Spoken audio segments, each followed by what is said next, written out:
চিন্ময় দাসের জামিন দেওয়াকে কেন্দ্র করে আসিফ নজরুলের পদত্যাগ করা উচিত। কেন জামিনটা হবে, কেন জামিনটা হবে আবার বাতিল করবেন? আপনি আইন কি ছেলে খেলা, রাষ্ট্র কি আপনি পুতুল খেলা? তা আপনি না পারলে আপনি দায়িত্ব ছেড়ে দেন, আপনি জামিন দিবেন আবার বাতিল করবেন, এগুলো কেন করবেন? যাদের রক্তের উপর আপনি চেয়ারে বসেছেন, আপনি আসিফ নজরুল নির্বাচিত কোনোদিন এমপি হতে পারতেন না, আপনি আজকে আইনমন্ত্রী হয়েছেন, ভালো কথা। তাদের বিচার কতটুকু, শহীদদের বিচার কতটুকু, সেই জবাবদিহিটা কি আমরা নেব না আপনার থেকে? আওয়ামী লীগের আমি মনে করি এই মুহূর্তে 95% নেতা কর্মী ছিল, বিভিন্ন ইলিগেশনে তাদের মধ্যে ইলিগেশন আছে। এখন যে কোনো অপরাধ করে নাই, কোনো লুটপাট করে নাই, তার মধ্যে প্রধান ইলিগেশন হচ্ছে সে কেন গত 15 বছর আওয়ামী লীগের এই দুঃশাসনকে সহ্য করে আওয়ামী লীগ থেকে পদত্যাগ করে নাই, এটাই হচ্ছে তার অপরাধ। সে কিন্তু পদত্যাগ করতে পারতো, এতই যদি সৎ হতো। 18 নির্বাচনের আগে, 14 নির্বাচনের আগে, তারপর আপনার 24 নির্বাচনের আগে, শেষবারও তো পদত্যাগ করে নাই। না, আমাদের নেত্রী আছে, তিনি থাকবে, সম্রাট, আওয়ামী লীগ ছাড়া বাংলাদেশে কোনো দল থাকবে না, আমি লেট মি ফিনিশড রেজা ভাই। তো হ্যাঁ, এই অর্থে আমি তোমার কথা বলছি কিন্তু যে অ্যাটাচ করি। তোমার দেখবা আওয়ামী লীগের বুড়া নেতাগুলো পদত্যাগ করে নাই, কয়েকটা ছাত্রলীগের কয়েকটা নেতা কিন্তু পদত্যাগ করেছিল। না, আমি সেটাই বললাম আর কি, যে ধরেন এতই যদি অনুশোচনা ছিল, এতই ভালো ছিল, তাহলে 5% তো এই অনুশোচনার পরে আমরা দেখছি গত 8 মাসে একটা নেতা কর্মী পদত্যাগ করে নাই, আওয়ামী লীগের দায়ভার নেয় নাই, গণহত্যার দায় স্বীকার করে নাই। তারা দম্ভ করে বলছে যে আমাদের নেত্রীকে পালিয়ে রাইট। যেতে দেওয়া হয়েছে, জোর করে ডক্টর ইউনূস ক্ষমতা দখল করেছে, এটার জন্য তারা সবাই অপরাধী। সুতরাং এখানে ভালো ভালো বলতে কেউ নেই এই অর্থে। আর একটা বিষয় দেখুন, আজকে যে ঘটনাটা ঘটেছে বাংলাদেশের, ধরেন আমরা সবাই মিলে একটা সরকার গঠন করেছি, এই 24 গণ আন্দোলনের পরে বাংলাদেশে একটা স্থিতিশীল অবস্থা বিরাজ করার কথা ছিল, বাংলাদেশের সবচেয়ে বড় করে আইনের শাসন প্রতিষ্ঠা হওয়ার কথা ছিল, অর্থাৎ বাংলাদেশের বিচার বিভাগ সরকারের থেকে, নির্বাহী বিভাগ থেকে স্বাধীন একটা প্রতিষ্ঠান হিসেবে গঠন করার কথা ছিল। এবং এই বিভাগের গুরু দায়িত্ব নিয়েছে একেবারে বাংলাদেশের প্রত্যেকটা লয়ের স্টুডেন্ট, প্রত্যেকটা মানুষের একেবারে বিজ্ঞ আইনজীবী ডক্টর আসিফ নজরুল সাহেব। তিনি কি করেছে গত 8 মাসে তার মন্ত্রণালয়ে? আপনি দেখেন যে এই যে আমাদের শহীদ আলী পট্টার বিচার কতটুকু হয়েছে, আপনি সেখানে চিন্ময় দাসকে একবার জামিন দিচ্ছেন সকালে, আবার জামিন প্রত্যাহার করছেন। এটা রাষ্ট্রকে পুতুল খেলা, যখন যা খুশি তা করবেন, এই দায়ীগুলো তো আপনাকে এড়ানো চলবে না। আমি মনে করি এই চিন্ময় দাসের জামিন দেওয়াকে কেন্দ্র করে আসিফ নজরুলের পদত্যাগ করা উচিত। উনার যদি ন্যূনতম জুলাই আগস্টের প্রতি সিম্পিতি থাকে, উনি পদত্যাগ করা উচিত ছিল। যে এত বড় একটা ঘটনার যে ব্যক্তি অভিযুক্ত সরাসরি রাষ্ট্রদ্রোহিতার সাথে, বাংলাদেশের প্রত্যেকটা মানুষ, প্রত্যেকটা মুসলিম এই ঘটনাতে তাদের হৃদয় ব্যথিত হয়েছে যে কিভাবে সে জামিন পায়। এটা আমি মনে করি যে সরাসরি আইন উপদেষ্টার দৃষ্টিগোচর ছিল এবং তিনি জানতেন যে এই জামিনটা হবে। এটা একেবারে আমি বিশ্বাস করি না যে তিনি জানতেন না, কারণ এটা সরাসরি রাষ্ট্রদ্রোহিতার মামলার আসামি। তো এই লিগেশন গুলোকে আমি মনে করি না, যে আমরা তিনি যদি হালকা করে জানতেন, দেখছি তিনি না। যদি জানতেন তাহলে তো একদম পুরোপুরি চূড়ান্ত ভাবে জামিন হয়ে যেত। কিন্তু তো পরবর্তীতে তার জামিন বাতিল করা হয়েছে, সেখানে তো না তার না, একটা কেন ভূমিকা আছে। জামিনটা হবে, কেন জামিনটা হবে আবার বাতিল করবেন? আপনি আইন কি ছেলে খেলা, রাষ্ট্র কি আপনি পুতুল খেলা? তা আপনি না পারলে আপনি দায়িত্ব ছেড়ে দেন, আপনি জামিন দিবেন আবার বাতিল করবেন, এগুলো কেন করবেন? এগুলো করার এটা অধিকার তো এটা আপনাকে তো দেয় না। আর এটা তো আর আইন উপদেষ্টা আপনি জামিন দেয় বরং না। শেষে জামিন দায়িত্ব নিয়ে জামিন বলেন তো যে আর এই আইন যে উপদেষ্টা এতদিন দেয় হয়ে নাই। গেল, যে জামিন তো আইন আইনজীবীকে উপদেষ্টা হত্যা করা দেয়নি। হচ্ছিল, এই জামিন চট্টগ্রাম দিয়েছে। কোর্টে শহীদ আলী তার হত্যার বিচার কতটুকু গিয়েছে? এই শহীদদের যারা শত শত শহীদ হয়েছে, যাদের রক্তের উপর আপনি চেয়ারে বসেছেন, আপনি আসিফ নজরুল নির্বাচিত কোনোদিন এমপি হতে পারতেন না, আপনি আজকে আইনমন্ত্রী হয়েছেন, ভালো কথা। তাদের বিচার কতটুকু, শহীদদের বিচার কতটুকু, সেই জবাবদিহিটা কি আমরা নেব না আপনার থেকে? আমরা যারা জুলাই আগস্টের অভ্যুত্থানে ছিলাম, কয়জনের বিচার অগ্রগতি আছে? এই শহীদদের বিচার, একটা হত্যা মামলা এখন পর্যন্ত গ্রাউন্ড যাচ্ছে না, কোথাও কোনো গ্রাউন্ড পাচ্ছে না, কোথাও কোনো রায়, মানে কি যে চলছে বাংলাদেশের বিচার বিভাগে, সেটা একমাত্র আল্লাহ ছাড়া কেউ জানে না।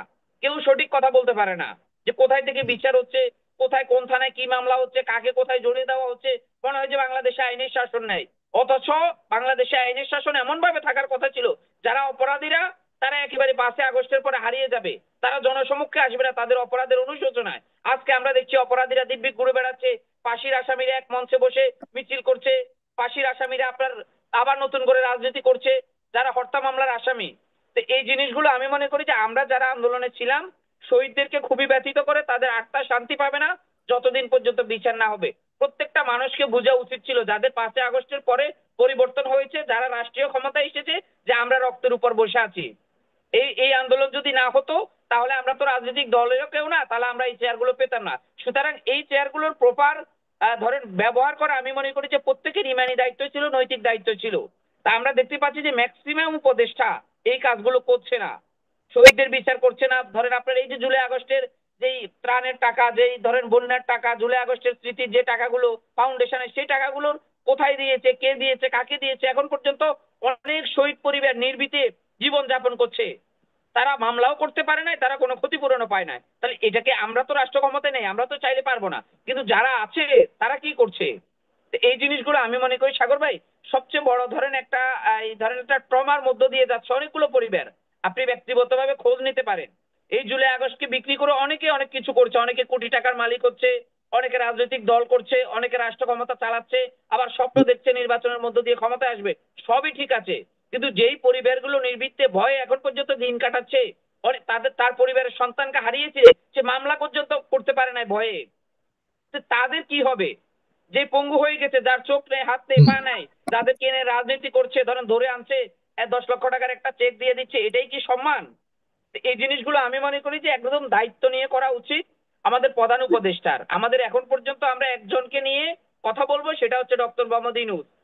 তিনাকে ব্যবহার করে, তিনাকে কলঙ্ক লেপন করার জন্য বড় একটা গোষ্ঠী, ধরেন ছাত্রদের মধ্য থেকে বলেন, আপনি এই রাষ্ট্রে যারা উপদেষ্টা আছে তাদের মধ্য থেকে, যে ডক্টর ইউনূসকে ব্যবহার করে তারা তাদের সুবিধা মতো ফায়দা হাসিল করছে। এটার জন্য ওনাকে সজাগ দৃষ্টি দিতে হবে, প্রত্যেকটা জায়গায় উনি খোঁজ খবর নিতে হবে। কারণ আমরা কথায় কথায় বলি ডক্টর ইউনূসের সরকার, ব্যর্থতাও তাকে নিতে হবে, সফলতার দায়ভারও তাকে নিতে হবে। তো এটা আরেকটা বিষয় হচ্ছে, দেখুন 5 আগস্টের পরে বাংলাদেশে যে ঘটনাটা ঘটেছে, ভারতের 2 জন বিএসএফ সদস্য বাংলাদেশের মানে সীমার মধ্যে অবৈধভাবে অনুপ্রবেশ করে একেবারে কৃষককে ধরে নিয়ে যাচ্ছে। তা আমি মনে করি যে ভারত এই সাহসটা কেন করলো, ভারত এই সাহসটা কেন করলো? আরেকটা বিষয় হচ্ছে, আমাদের পক্ষ থেকে যে ফিডব্যাকটা দেওয়া হচ্ছে এতে আমরা সন্তুষ্ট, কিন্তু আমাদের কথা হচ্ছে এই দুঃসাহসটা ভারত কেন দেখাচ্ছে? কিসের ইশারায় ভারত এই দুঃসাহস দেখাচ্ছে যে একেবারে আরেকটা স্বাধীন দেশের সীমানার মধ্যে ঢুকে সে দেশের মানুষকে একেবারে টেনে হিঁচড়ে নিয়ে যাবে?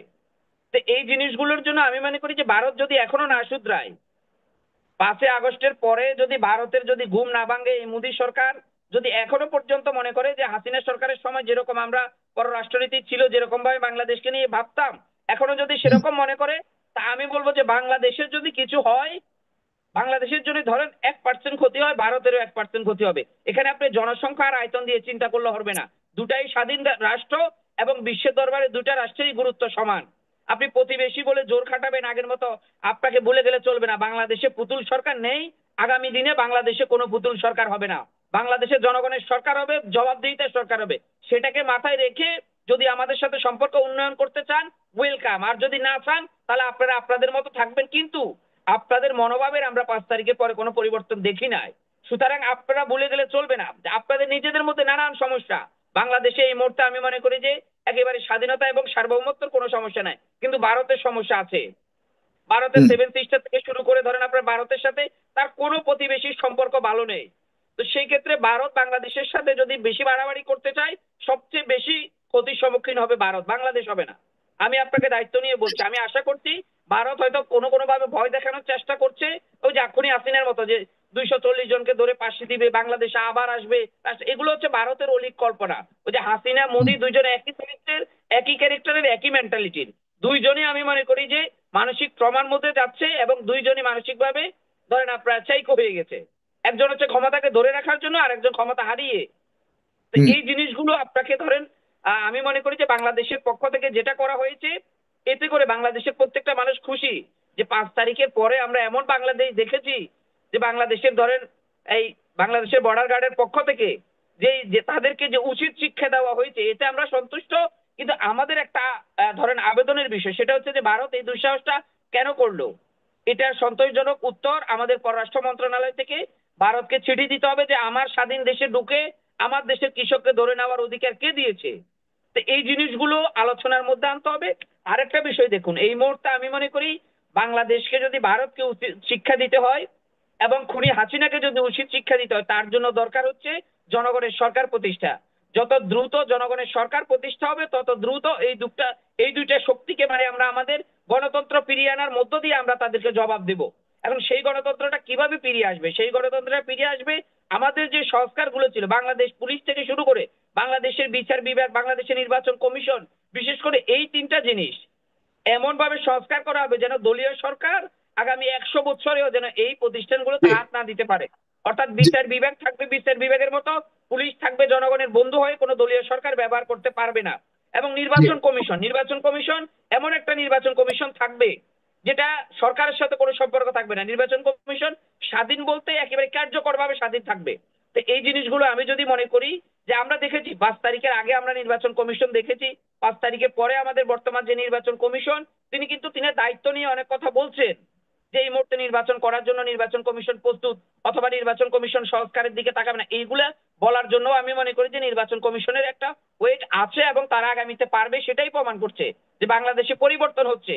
তো এই পরিবর্তনের ধারাকে অব্যাহত রাখতে হলে আমাদের এই সরকারকে কোনোভাবেই ব্যর্থ হওয়া দিতে যাবে না, কোনোভাবেই এই সরকার যেন ব্যর্থ না হয়, সেজন্য আমরা সবাই মিলে ঐক্যবদ্ধভাবে কাজ করব।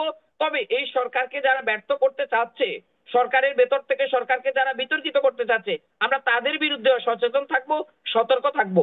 একদিকে আমরা ডক্টর ইউনূস সরকারকে সহযোগিতা করব, আরেকদিকে এই সরকারকে যারা ব্যর্থ করতে চাচ্ছে ভেতরে এবং বাইরে থেকে, তাদের ব্যাপারে আমরা সতর্ক থাকবো এবং আমি মনে করি যে তাদের ব্যাপারে আমরা সব সময় কথা বলবো। জি, আপনাকে অনেক ধন্যবাদ।